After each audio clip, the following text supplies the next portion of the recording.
Hello and welcome to SCOM, the weekly Google Hangout where I, Will Grant, that gentleman down there, Rod Lambert, discuss the week in science, communication and science communication.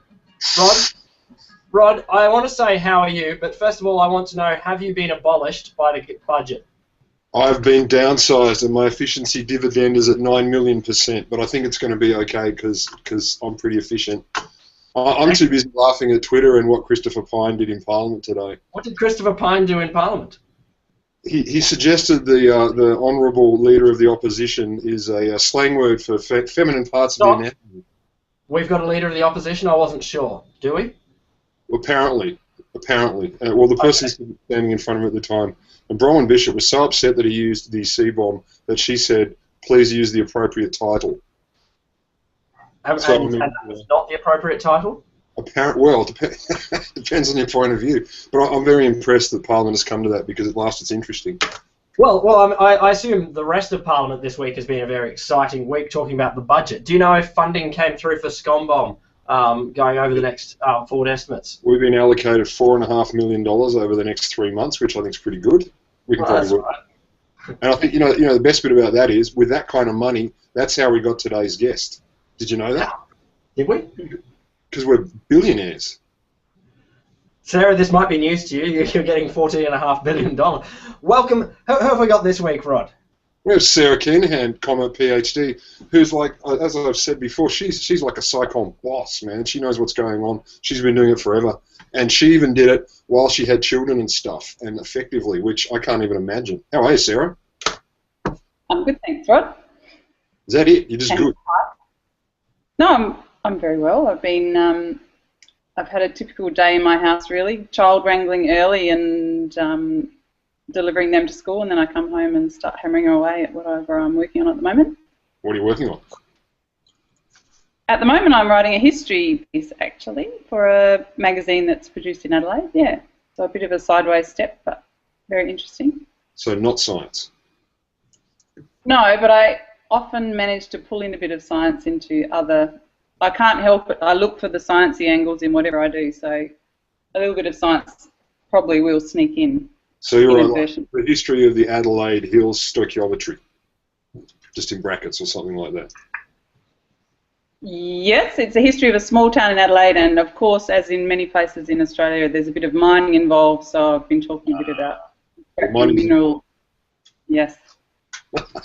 Tell us and tell me about Science for Life 365, because this is what amazed me first. I've met you before and I've spoken to you before, but you wrote something about science every day for a whole 365,000 days. How? Yes. And why? Well, I don't know. Well, there are a number of reasons. So I've been working in science research for a bit, and I'd always kept the science writing stuff tinkering along on the side. Can I pause you for a sec? Pardon? Can I pause you for a sec, Sarah? We've got your mouth obscured by the banner. This is a weird effect where you're talking through like that. Am I better? That's much better. Now I can interpret. Okay. So I decided that I'd like to focus on being a freelance science writer, off my own bat, and so I sort of decided that, and I thought I'm actually not doing that much writing at the moment. I need to think of a way to make myself write every day, to get the habit going, and to get my quality of writing up. And National Science Week 2012 was coming up, and so I thought I'd seen other daily blogging projects around the place, so I thought, why don't I commit to writing a post about science every day from National Science Week 2012 to National Science Week 2013. And, yeah. Were there moments at the start of that you thought, oh, this is going to be so easy, I can just do a blog post every day? Or were there moments where you're thinking, oh my God, that's a blog post every day? At the outset, I didn't really realise what a commitment would be. But having said that, I didn't find it a chore. Most days, I've always got stuff ticking around in my brain. It was just a matter of extracting it onto the computer and refining it and making it into a post. So some posts were very brief or just featured a photograph or an idea and a bit of an exploration, and some days I had time and energy to write a bit more. So it was really varied. Did you store a whole bunch up and just sort of release them day by day so that you could have a week off? No, not really. I did plan some ahead. So in the lead up to Christmas, I did the 12 days of Christmas. So I had a few ideas teed up and themed under that banner. So that made it a bit easy. And on the odd day I was feeling, if I was sick or one of my kids was sick, I sort of pulled out something that I might have published somewhere else and framed it differently for the blog. So yeah, there were little ways to cut corners if I needed it. So what are the sorts of science that you're covering? Is it very much the science connecting with the stuff you did in your PhD and undergrad, or is it stuff that's striking very much from the world around you and then you're finding out more about whatever it is? My background's mostly medical science and biological science. So I did I studied a bit of medicine and then I shifted sideways into immunology research. So because I knew a lot about that, I was attracted towards those subjects often, and it fed in well with some of the other stuff that cropped up in my life, like managing eczema and asthma in one of my kids. So that had a strong immunology focus, so that was quite easy for me to write about. But my PhD was kind of unusual because although it was immunology, it was also in a reproductive field. That was reproductive immunology. So I also know a lot about reproduction, uteruses and ovaries and hormones and. Well, that's that's common knowledge. Yeah. I don't know anything about hormones. I find out a lot about female reproduction, I gather. But from what you said today. Are you going to go back into medical research because now the government's going to make all medical researchers multi-millionaires? Because I believe the money from that futures fund is just going to be handed to people with no conditions. Is that you know? Yeah. Get straight peer back review. in. Peer review. Too important for that. Every now and again, I do think, wonder what it would be like to go back to the lab. But I do love writing, so I'm happy with that for the moment.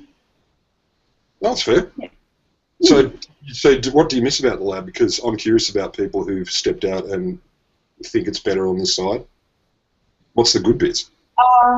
I miss about the lab being in regular contact with other scientists and getting down to the real nitty-gritty. I do like science. They're nice people. They're normal people.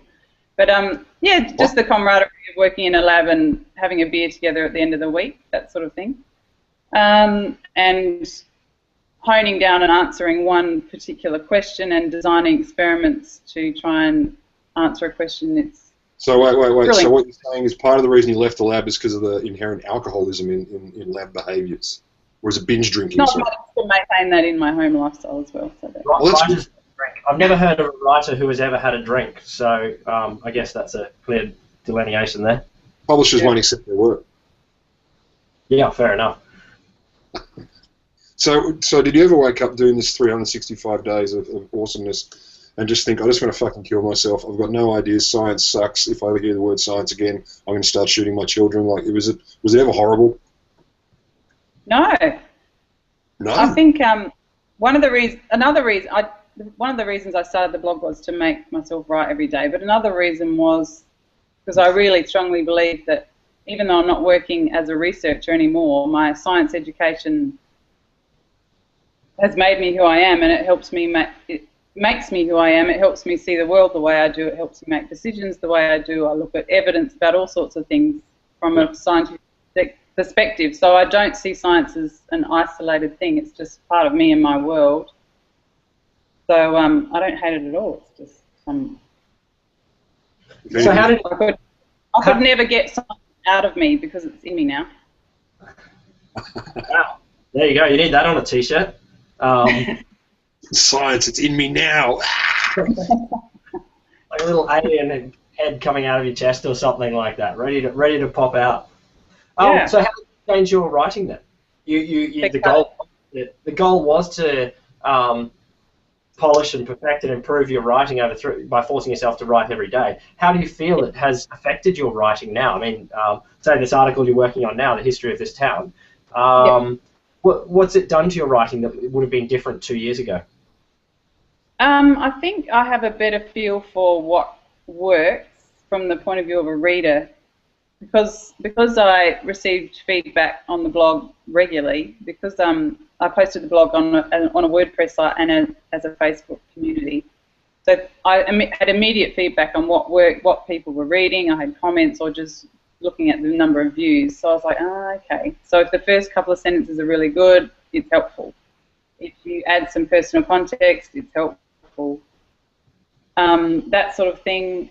I'm better at thinking about writing when I'm not actually writing as well, which I think is really important for a writer. So I don't, even though I get a lot of writing done, I'm not sitting in front of my laptop 8 hours a day. I'm doing other stuff, but I'm always thinking what would work, how would this feed in, here are some other experiences I've had, oh, that might work. So feeding in sentences or sort of the ideas and all of it sort of mulling away in your mind while you're doing the rest of your life? Yeah, all of it. And I've heard Richard Feidler on Radio, he's on Radio National, in his In Conversation series, he's chatted to a number of authors, and a lot of them say it's letting your brain free itself from that frontal lobe constraint. You step away from it and you relax, and it lets the brain sort through what you're thinking through and work out a better way to express yourself, other ways to present it. Yeah, I find it works well with my mixed lifestyle of having to manage other stuff as well. Yeah. So how long does a typical post take you? If you're blogging every day, just a typical one, is it you're coming up with an idea in the morning or the night before, and then mulling over it, and then you pop it out, after the kids go to bed or something, or? I'm a morning person, so I like to get up early, and I can hammer out something extremely quickly, really early in the morning. I'm fresh, and that's the way my brain works. And often I'll then let it sit for a couple of hours and come back to it later and edit or shuffle or work out what, with the benefit of a bit of a break, work out how it's going to work the best. But often I can hammer out something in half an hour to an hour. Do you find that when you were talking about earlier about what you learn about the writing for the blog, etc., like have some really good, punchy, interesting opening sentences, a bit of information and stuff. This to me sounds like fairly generic, good, solid blogging practice. Is there anything that you would say from blogging practice that's more specific to writing about science and all technical stuff, or is it all the same?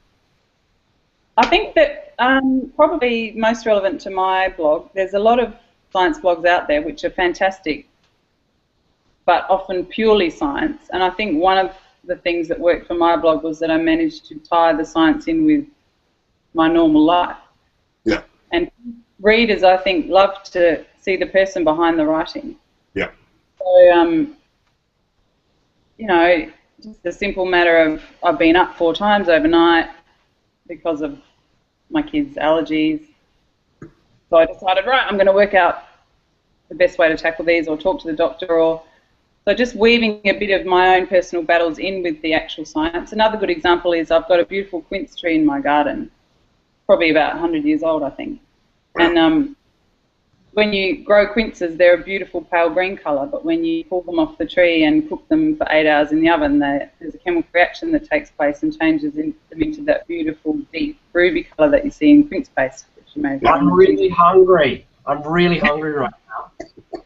So I talk about quinces a lot in my blog because I just found it fascinating that they change colour, and they're such a beautiful image to put up there, and even people who don't care about science will see a image of a quince tart and they're like, mate, and they'll want to read about it, and then accidentally they learn that it's a chemical reaction that's taken place, which has been the colour change. Quince passion, so are you gonna do a spin-off blog like the Quinceologist or Quincery or something? Is it that big for you? There's too many food blogs, I think. Everyone's got a food blog in them. I've got my butter blog and my mustard blog for one day. Butter? You heard about my butter blog? Seriously, this thing is going to be great. I'm hearing Bada Bing Bada Blog. I don't know anything about the actual stuff. Bada Bing Bada Blog. But it tells itself. Sorry, I'm just so happy with that. But the thing I was gonna say, Sarah, is that it's one of the things that we advocate to all people getting into science writing is finding those hooks, those ways to connect it with real life experience. And often they're from someone else. Here's someone that suffered from this. this disease or went through this experience, that kind of thing. But this way of connecting the science that you're seeing very much with your personal life. I suffered the consequences of these allergies. I was up 4 times last night. So I want to find out more, and that's for us as as science communicators, making science as useful as possible. It's distilling right down to that moment when science can be at its most useful. And then also related to that story, so then another blog post was, so I went into the pharmacy and I wanted some evidence-based advice on how I could help my kid. And some crazy saleswoman tries to sell me some homeopathic tonic or cream. And I was like, that is not what I want. And how dare you come in my face and tell me this rubbish with no evidence, and it's only anecdotal bits and pieces that she's got to back up why she thinks I should buy it. So don't worry, I have a homeopathic supply at home in a number of rooms of my house. Yeah, it's called a tap. Yeah.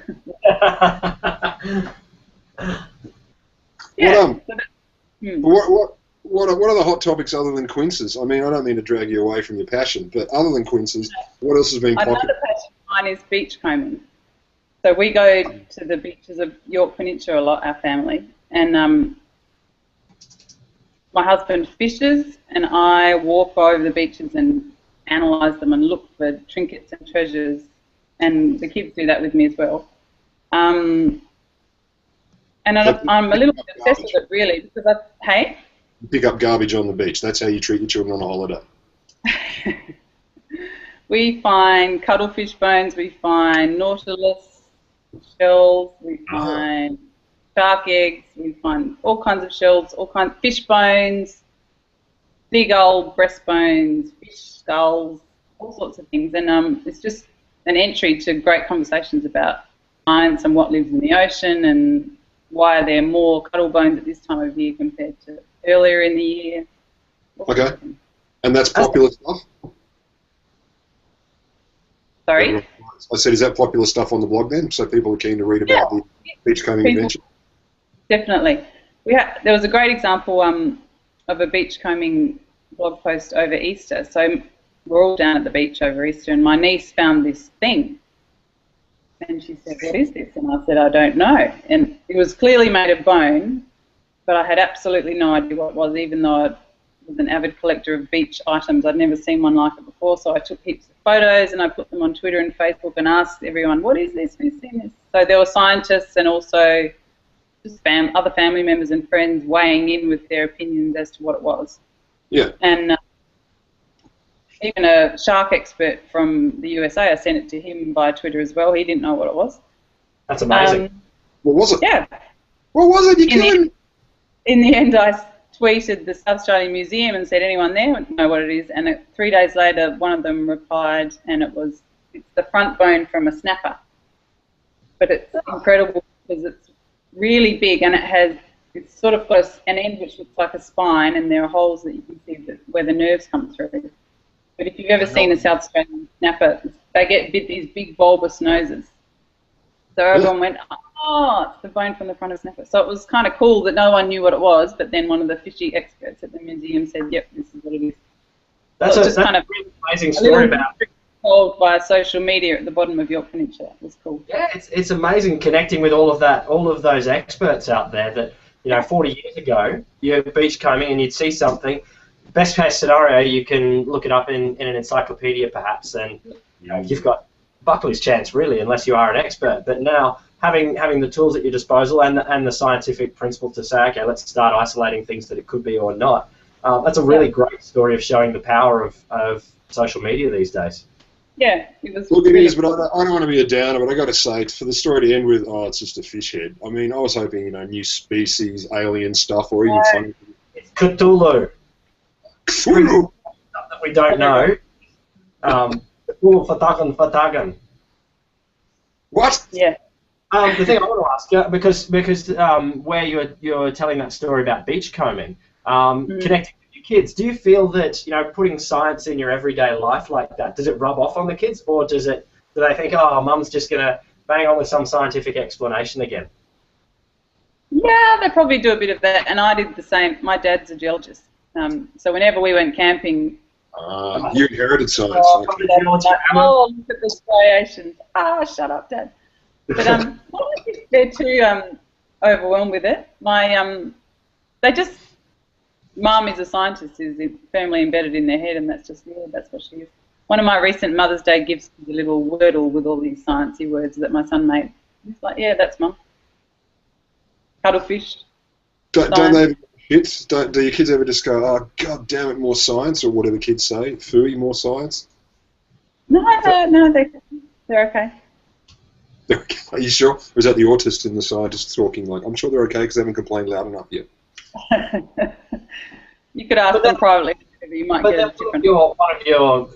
Well, correct me if I'm wrong. I mean, you don't necessarily, as a parent, want to turn them into little versions of you, to turn them into scientists, but to equip them whatever jobs they end up in, whatever career paths and whatever humans they are.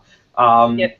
Science can be used for them regardless. If they end up as a ballerina in the $1 Million Ballerina House, the science can be useful to their lives. Look at you, flag waver for science.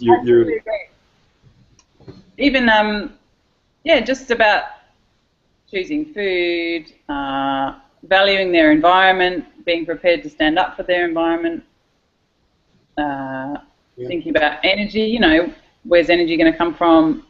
Should we leave the lights on in the house? All these tiny little decisions, science feeds into everything as far as I'm concerned. And it's how you weigh up evidence and how you balance different opinions, how you search for information on Google. It's all, science feeds into it all. So I think it makes better people regardless of whether you're formally a scientist or not. Well, so speaking of the budget. Yeah. Because we weren't, but we have to, because this is our budget special. You didn't realise that, did you? No. Well, we've got you on because you're obviously an expert. Any thoughts about that? Have you kept your head in the sand about this and kept yourself safe, or have you actually had an eyeball? What are your thoughts as a blogger or science carer? My opinion is I think it's a pity when funding of medical research, for example, is only prioritised at the expense of other important things like education and healthcare. You got to love that, medical research at the expense of healthcare. Yeah. It's genius. Yeah. So overall, I'd say the government at the moment worries me greatly. That's my summary statement. Pleased to see that Science Week is going to continue and something called, what do they call it? Strategic Science and Communication. There's like 13 million for those things rolled together, which is basically, that's infinity dollars for SciComm. That's something. Oh, I don't know. It could be infinity dollars for strategic science and then a bit of money for SciComm. Maybe and communication is in brackets. Yeah, of course. And if the most offensive thing that Joe Hockey can think of is wind farms, then what's going on? I'm going to be sick. Stop talking about them. I can see one from here. It's disgusting. No, sorry. I had to bring up the budget because if we didn't bring up the budget, then we'd look like this is pre-recorded or something, and it's not. This is as live as all hell, unless you're watching it recorded, in which case it isn't. Although to be fair, I think you're 9/10 of our audience, Sarah. So there's no one watching right now. Right. I'll send myself a question in a minute. I think you should. Where are you at with numbers? Like, how do you measure your blog success if you do bother with that? Have you got quite a few? Yep. So over the year that I did a post every single day, there are about 20,000 views all up.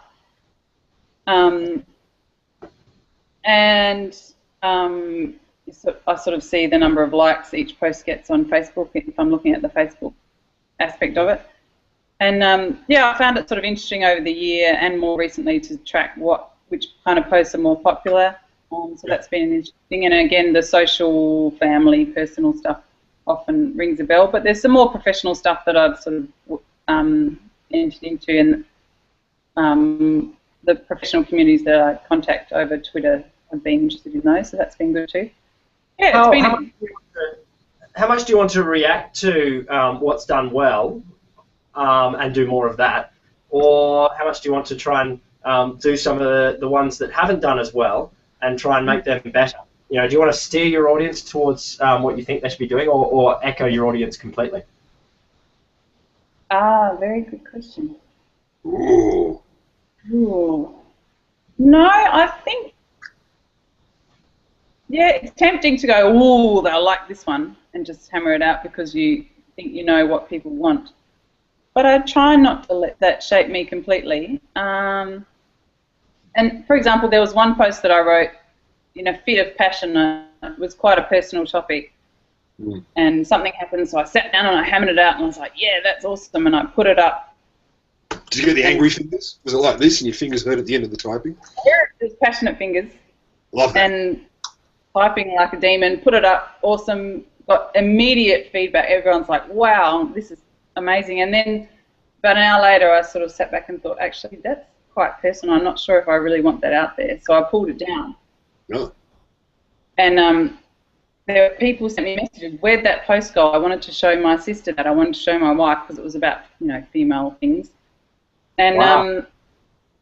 but I decided I didn't want it out there, but it was probably the most popular post I put up in the first 3 months of the blog.